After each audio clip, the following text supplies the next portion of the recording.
Bienvenido a nuestro día 36 de nuestros 40 días de búsqueda Maranata. Estamos en la recta final.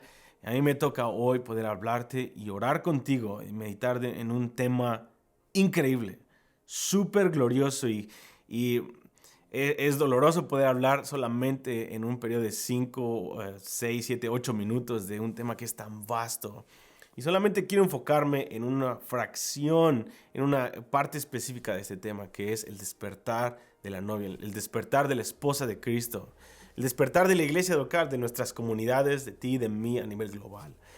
Una de las promesas más increíbles que puedo encontrar en el Nuevo Testamento es a través de Pablo, en Efesios 5:27, que está hablando acerca de la iglesia y dice: al fin de presentársela a sí mismo una iglesia gloriosa, que no tuviese mancha ni arruga ni cosa semejante, sino que fuese santa y sin mancha. Y esta es nuestra esperanza. Nuestra esperanza es ver una iglesia que se despierta, una iglesia que es gloriosa. Y en lo que yo puedo ver en la palabra de Dios acerca de eso, es que va a haber muchas expresiones de esta iglesia que se despierta. Pero en el centro, en lo que yo puedo ver, está una iglesia despertada. Es una iglesia que ha puesto el primer mandamiento en el primer lugar. El primer mandamiento en el primer lugar y el segundo mandamiento en el segundo lugar. Es muy fácil, no hay misterio en eso. Si Dios lo llamó el primer mandamiento, quiere decir que es la prioridad. Si el primer mandamiento se vuelve el segundo mandamiento, o la segunda prioridad, o la tercera prioridad, ahí es donde nos metemos en problemas. Y no es de que pongamos la primera, la segunda, la tercera prioridad, que son cosas como el evangelismo, amar a los demás, cultivar una familia o una iglesia local saludable. Todas esas cosas son importantes, pero cuando toman el primer lugar, ahí es donde empezamos a meternos en problemas. Y una iglesia que se despierta, el despertar comienza en poner el primer mandamiento en el primer lugar. El primer mandamiento es: amarás al Señor tu Dios con toda tu mente, alma, fuerzas y con todo tu corazón. Ese es el primer mandamiento y Jesucristo le añadió, y es el más importante, es el número uno de todo el llamado que tenemos en Dios. Así que ese es el primer mandamiento. ¿Qué quiere decir amar al Señor nuestro Dios? ¿Qué quiere decir este epicentro del despertar de la novia? Se traduce de una manera muy práctica. La Biblia lo dice, 3 veces lo dijo Jesucristo en Juan 14 y en Juan 15. Y lo dice 3 veces de manera diferente. Dice: si tú me amas, se traduce en guardar mis mandamientos. Y lo vuelvo a decir: si tú me amas, vas a guardar mi palabra. Si tú me amas, vas a obedecer lo que yo te dije que hicieras. Es sencillo. Amar, la definición de amor es guardar los mandamientos de Dios u obedecerle. Ahora vamos a aterrizarlo de una manera todavía más práctica. El despertar de la novia se refleja. ¿Cómo puedes saber que tú has sido despertado? ¿Cómo puedes saber tú hoy? Tú y yo hoy. Este día, no mañana, ni en los últimos tiempos, en la última séptima trompeta, hoy. ¿Cómo puedes saber que tú estás viviendo el despertar de la esposa? Es si tú vives Mateo 5, 6 y 7, lo que llamamos el Sermón del Monte. Específicamente las primeras 8 bienaventuranzas. En Mateo capítulo 5, 6 y 7, Jesucristo nos dice cuál es la manifestación en un estilo de vida de una iglesia que le ama, o una iglesia que está despierta. Es lo mismo.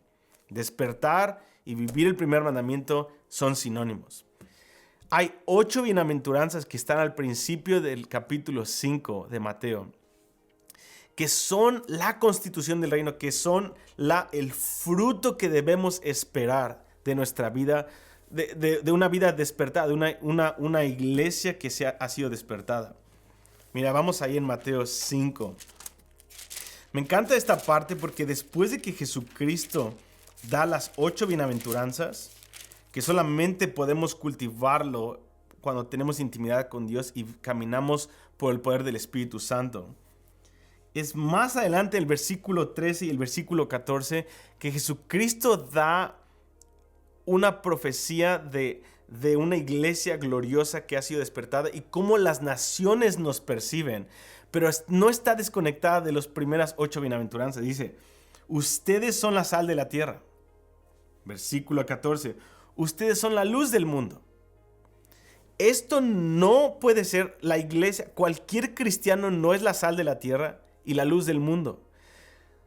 Somos salvos, pero la iglesia solamente puede ser la sal y solamente puede ser la luz del mundo siempre y cuando estemos viviendo las 8 bienaventuranzas: pobres en espíritu, llorando, mansos, humildes, limpios de corazón, pacificadores, etcétera, etcétera.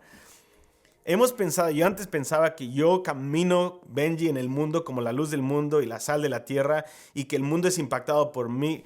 Pero Dios me dijo, no es tan sencillo. Es cuando tú estás viviendo estas 8 bienaventuranzas, es cuando la iglesia va a volverse una iglesia despertada, una iglesia avivada, una iglesia que tiene un impacto en el mundo. Entonces, cuando hablamos una vez más de un despertar de la novia, tenemos que vivir el sermón del monte, específicamente las 8 bienaventuranzas de las cuales nos habla Mateo capítulo 5. Ahora, una iglesia avivada, una iglesia que está despierta, es una iglesia que tiene un impacto. ¿Cómo podemos vivir? ¿Cómo podemos medir nuestro impacto en la sociedad? ¿Cómo podemos medir nuestro impacto en nuestro ministerio? Porque estoy hablando de 2 cosas en específico. Una, tenemos que ver cómo la iglesia, cuáles son los frutos de una iglesia que está avivada de manera personal. Y ya te dije, tú quieres saber cómo estás viviendo de manera, si estás despierto o no, tienes que ver Mateo 5 y compararte como si te compararas con un espejo. Si estás viviendo estas 8 bienaventuranzas, quiere decir que tú eres una iglesia que está despertada. Ahora, ¿quieres medir el impacto de tu ministerio? El mundo a veces como cristianos medimos nuestro impacto en el ministerio como lo mide el mundo. ¿Cómo lo mide el mundo? El mundo mide nuestro impacto en el ministerio con los números, cuántos te siguen en Instagram, cuántos likes tienes, cuántos plays tienes en YouTube, etcétera, etcétera. Si las personas les caes bien o no, si tu iglesia es mega iglesia o no. Eso es como el mundo lo mide y eso a Dios no le interesa. Cero le interesa eso. Es muy secundario para el Señor. ¿Cómo Jesucristo, cuando te presentes con Él, va a evaluar tu ministerio? O en otras palabras, ¿cómo sabes que tu ministerio estás viviendo como una iglesia que está avivada o despierta? Es muy sencillo. Si lo que tú enseñas produce en los que te escuchan o tus discípulos que te siguen están produciendo una vida basada en el sermón del monte, quiere decir que tu ministerio está avivado o que ha sido despertado.